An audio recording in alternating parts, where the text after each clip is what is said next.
હમણાં કાકી સાથે વાત થઈને મને ખરેખર એક વિચાર આવ્યો. હું હમણાં નતા કહેતા કે મંચુરિયન સૂપની અંદર કાજુ કતરીના પીસ નાખીએ ને આવું બધું જે ક્રિએટિવ છે એ વિચારે છે. આ ક્રિએટિવિટીમાં ખાલી કહું છું હમણાં હું એવું કહું છું કાકીની રેસીપીની આખી બુક બહાર પાડો. મારે એટલે શું પરણેલા પુરુષોને જીવતા નથી રહેવા દેવા? તને ખબર નહીં લા, પરણેલા પુરુષને છે ને જમવાનાનું બહુ મહત્વ હોય યાર.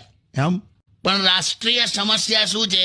સાંજે પેલી પૂછે, સાંભળો ને શું બનાવું, બસ આમાં પછી આને કશી ખબર ના પડતી હોય. એ વાત તો છે કાકા. તમે જેને ચોકલેટ, આઈસ્ક્રીમ, પેસ્ટ્રી આપેલી એ તમને ટિફિનમાં ટીંડોળા, દૂધી, કારેલા એવું બધું આપે, પણ દુઃખ થાય આપણને. દરેક છોકરો એની પહેલી ડેટ પર મુકેશ અંબાણી બનીને આવ્યો હોય અને પેલી છોકરી ગોપી વહુ. પછી એવો ફેરફાર થાય, કશું ભાવે નહીં, ફાવે નહીં, સેવાય નહીં, રેવાય નહીં. પછી એમ વિચારે કે અત્યારે પેટ્રોલ ટામેટા કરતા સસ્તું છે તો કશે દૂર જઈને જમી આવું.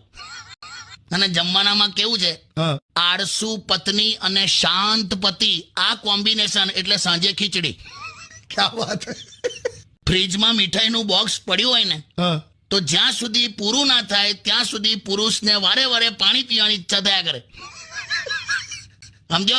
સમજી ગયો. હું તો પેલા ફૂડ ડિલિવરી વાળા આવે છે ને હા એ લોકોને હું એમ્બ્યુલન્સની જેમ સાઈડ આપી દઉં છું. બોલ, કેમ? બિચારો કોક પરણેલો આપણા લીધે ભૂખ્યો મરી જાય ને યાર. બહુ